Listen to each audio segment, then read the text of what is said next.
Bonjour à tous et bienvenue sur le podcast ProductiveU. Je m'appelle Priscille Livenet, je suis une maman très active et aussi une blogueuse sur productiveu.com. J'ai une passion pour l'organisation personnelle et professionnelle. Mon but est de vous aider à mieux vous organiser, à déterminer ce qui est essentiel, à vous concentrer sur cet essentiel et à le réaliser efficacement. Être efficace et productif, ce n'est pas tout faire. C'est faire ce qui compte réellement pour nous en fonction de nos objectifs et de nos priorités. Pour trouver la voie, je partage avec vous mes expériences, mais aussi l'expérience de femmes et d'hommes qui ont su se centrer sur leurs objectifs, leurs rêves et l'ont réalisé. J'espère que vous passerez de bons moments en ma compagnie.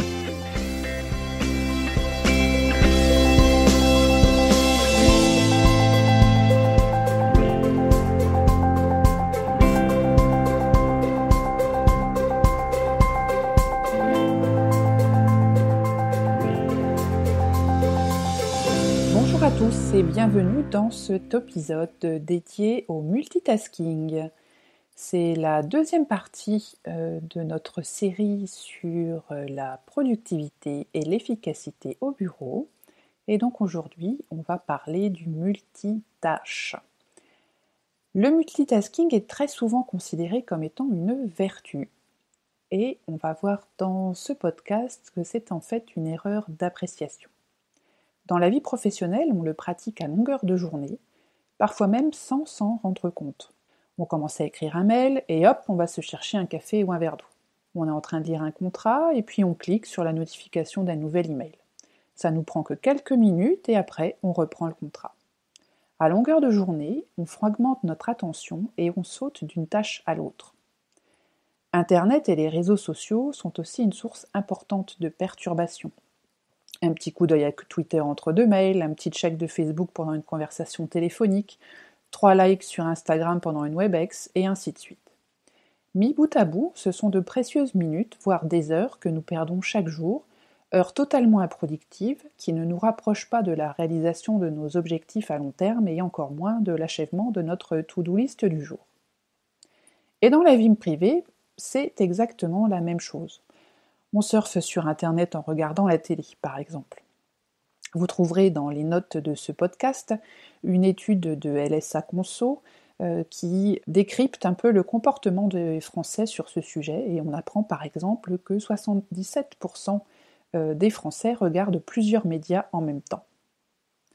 Les scientifiques ont découvert que notre nouvelle manie de vouloir faire des tas de choses en même temps crée des problèmes à notre cerveau, depuis une forte augmentation du stress chez les adultes jusqu'à des problèmes d'apprentissage et des comportements proches de l'autisme chez les enfants.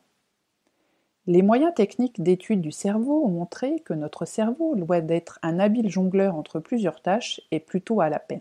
Le professeur Earl Miller du MIT de Boston a montré que cela force notre cerveau à utiliser beaucoup d'énergie pour arriver à faire 2 ou 3 choses en même temps, beaucoup plus que si nous les faisions l'une après l'autre.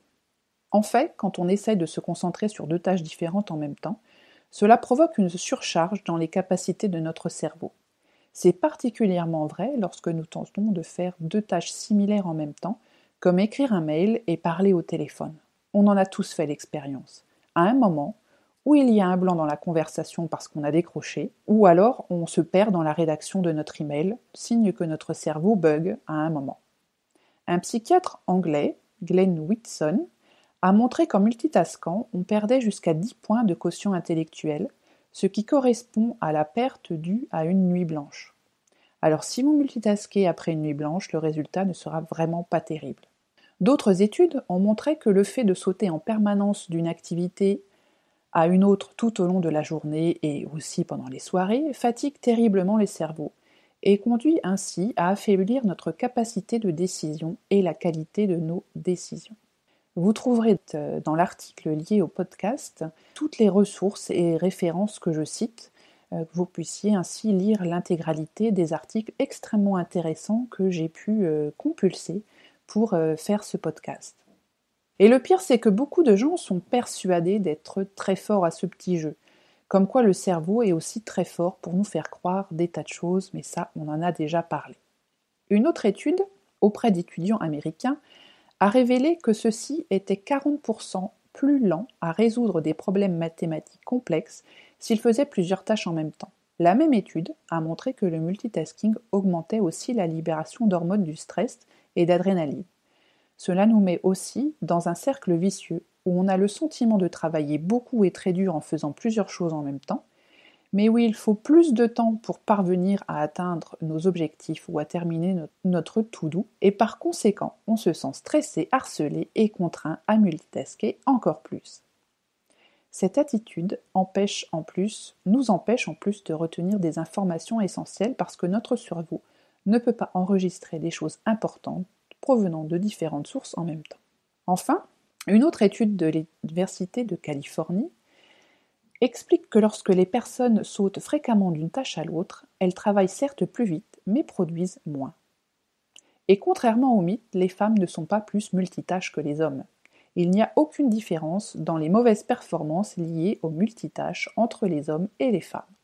Sur le long terme, les chercheurs révèlent que cette habitude entraîne une modification de la chimie de notre cerveau, avec comme conséquence une augmentation des comportements impulsifs, agressifs, ainsi que des risques de maladies vasculaires. Le résultat est catastrophique sur les enfants et les plus jeunes. Plus ils passent de temps à sauter d'une activité à l'autre, et moins ils seront en mesure de se concentrer sur une seule chose pendant de longues périodes de temps. C'est donc particulièrement périlleux pour leurs études, où on leur demande de passer plusieurs heures sur un même sujet, en cours ou pendant les examens. D'autres études ont montré que les enfants qui prennent cette habitude très jeunes, outre des problèmes d'apprentissage et de concentration que cela entraîne, rencontrent aussi de grandes difficultés à développer des qualités relationnelles, et cela les empêche même de développer des capacités d'analyse nécessaires pour les interactions sociales, comme l'interprétation des messages non verbaux, conduisant à des comportements antisociaux, à des personnes dépourvues de compassion, de créativité et de conscience de soi. Le tableau n'est pas très engageant. Vous retrouverez tous les articles avec les études détaillées que je viens de citer. Donc en résumé, le mode multitâche nous fatigue, nous fait perdre du temps, diminue la qualité de notre travail et de nos décisions, augmente le stress et le sentiment de ne pas aller au bout des choses, peut conduire sur le long terme à des comportements asociaux et même au burn-out. Quand on fait plusieurs choses en même temps, il est absolument impossible de pouvoir accorder la même concentration à toutes les tâches. Alors oubliez le mythe du multitâche, faites une seule chose à la fois et vous serez immanquablement plus efficace. Et juste pour en finir sur ce multitâche, il ne peut que fonctionner que si on sollicite des zones différentes de notre cerveau. Par exemple, on peut courir, donc solliciter un effort moteur, en écoutant un podcast, ou de la musique, ou en apprenant une langue étrangère en même temps. On confond souvent aussi le multitasking avec la gestion des tâches, surtout l'utilisation du temps masqué. Là encore, c'est une notion venue de l'industrie, mais que quasiment toutes les mamans du monde maîtrisent sur le bout des doigts, et certains papas aussi, je vous rassure, et c'est peut-être pour cela que l'on dit que les femmes sont multitâches. Par exemple, allumer le four avant de commencer un gâteau, pour gagner du temps. Ça, c'est du temps masqué. Pendant le temps nécessaire au préchauffage du four, vous préparez la pâte, et ainsi vous n'avez pas à attendre 10 minutes à la fin de la préparation de votre gâteau que votre four soit chaud. Les exemples sont nombreux. C'est lancer une lessive en arrivant le soir et que pendant que vous vous occupez du dîner des enfants, la lessive se fait et vous pourrez la mettre à sécher avant de vous coucher. Au bureau, on le fait aussi. C'est lancer un long traitement sur votre ordinateur ou bien une édition de 300 pages pendant que vous partez en réunion. Et on ne va pas attendre béatement au pied d'une imprimante que les 300 pages sortent. C'est donc ça que l'on appelle parfois le multitâche à tort, puisque c'est plutôt l'utilisation du temps masqué. Et dans ces conditions, effectivement, on peut l'utiliser. Quand on a cette habitude de multitasker, d'être multitâche, qu'est-ce qu'on peut faire pour arrêter ? Si on en croit les articles que j'ai trouvés sur le web, ça a l'air d'être presque aussi difficile que d'arrêter de fumer. En effet, le fait de faire plusieurs tâches en même temps libère de la dopamine, qui est assez addictive, et certaines personnes ont un sentiment d'ennui quand elles ne font qu'une seule chose à la fois. En tout cas, arrêter d'être multitâche, ça va demander une forte discipline, mais c'est indispensable pour retrouver le sentiment du travail bien fait, en profondeur, et de voir chaque soir sa to-do totalement terminée. Il va donc être essentiel de se créer un environnement propice au travail, à la grande concentration et à la suppression de presque toutes les tentations. La première étape va être de lister ce qui nous distrait dans une journée, que ce soit des applications, des notifications, des bruits ou des collègues. Et ensuite, on va essayer de diminuer, voire de supprimer toutes ces sources de distraction qui embarquent notre concentration et font qu'on fait un peu 25 choses à la fois. Alors déjà, on va commencer peut-être par couper toutes les notifications, les alertes, les bips, les buzz, les tutes, enfin tout ce qui fait des petits bruits et qui attire notre attention. Tout ce qui apparaît aussi, toutes les fenêtres pop-up qui apparaissent sur notre écran. Moi, je sais que j'ai certains collègues là qui ont une petite fenêtre qui s'allume dès qu'il y a un mail qui arrive. Je ne sais pas comment ils font. Vous êtes en plein sur votre présentation ou bien sur un tableau Excel bien ardu et vous savez, cette fenêtre qui s'ouvre, là forcément, ça coupe totalement votre chemin de réflexion. On peut aussi, allié à cette première étape de mettre sur pause toutes ces alertes et notifications, utiliser la technique du Pomodoro dont on a parlé en début d'année avec Michael Paquet et que je vous invite à réécouter. Donc ce Pomodoro qui marche un peu comme un chronomètre, on va décider que pendant 25 minutes, le temps d'un Pomodoro, on va rester complètement concentré sur notre tâche et que pendant ces 25 minutes, on va mettre de côté toutes les alertes, les téléphones, on va se concentrer uniquement sur la tâche que l'on a à faire. On peut aussi utiliser des applications qui vont nous empêcher d'aller fureter sur Internet. Alors apparemment, le grand Michael Hyatt, qui est un blogueur et entrepreneur américain, conseille une application qui s'appelle Antisocial. Si vous en connaissez d'autres, n'hésitez pas à les partager avec les autres auditeurs et lecteurs via les notes de l'article. Dans cette application, on définit les sites que l'on va interdire pendant une certaine durée. On définit aussi la durée et pendant donc cette période de temps, on ne va pas pouvoir y accéder. Donc c'est bien, vous mettez votre Pomodoro pour 25 minutes, vous coupez toutes vos petites notifications, vous lancez Antisocial et pendant 25 minutes, vous êtes complètement disponible pour faire votre présentation. On mettra aussi son téléphone en silencieux, ça peut être bien, voire même on le rangera carrément dans un tiroir pour éviter de le voir s'animer en cas d'arrivée d'un message ou d'un appel. On pourra aussi porter un casque anti-bruit, ou des écouteurs anti-bruit en tout cas, on n'est pas sur un chantier, surtout si on travaille dans un open space et qu'on a des collègues autour qui ne sont pas forcément très, très délicats, ou qui ne peuvent pas l'être, parce qu'on est parfois très nombreux sur un open space et on ne peut pas s'empêcher de vivre malgré tout. On peut en profiter d'avoir ce petit casque qui va couper les bruits externes pour écouter de la musique motivante. Il existe des applications avec des playlists permettant d'augmenter la concentration. Et juste pour le fun, saviez-vous que le tout premier casque anti-perturbation et anti-bruit a été inventé en 1925 par un inventeur luxembourgeois qui s'appelait Hugo Gernsback, qui est aussi considéré comme le père de la science-fiction. Il a inventé un casque qui s'appelle Isolator, dont vous avez une photo dans l'article lié à ce podcast, et le but était de ne pas être interrompu par des perturbations externes.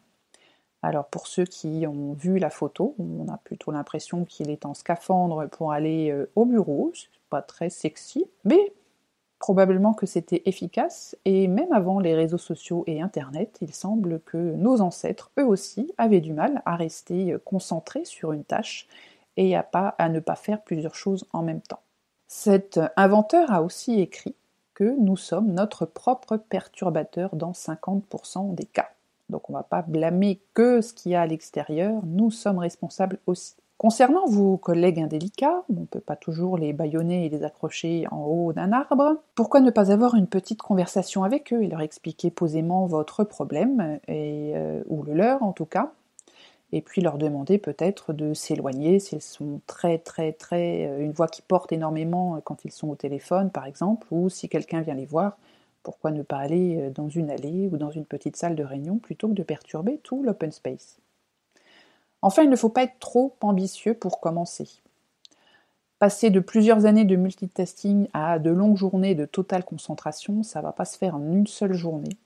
Essayez de passer, par exemple, le temps d'un seul Pomodoro sans distraction, 25 minutes, et puis demain 2, et puis ensuite 3, etc., etc.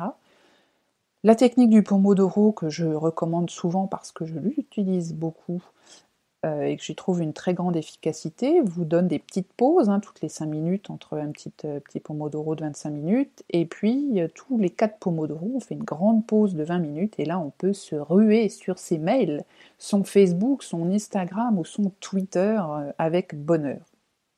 Petit à petit, vous vous rendrez compte que votre efficacité s'accroît, et qu'il est beaucoup plus facile et rapide de faire certaines tâches complexes quand on n'est pas dérangé et quand on ne s'auto-dérange pas. Une autre technique aussi pour gagner en concentration, c'est de pratiquer la méditation, puisque l'effet de la méditation mindfulness aide à se concentrer, apprend à se concentrer sur une seule chose et à focaliser son attention, et la pratique de cette méditation va vous aider aussi à retrouver le sens de la concentration.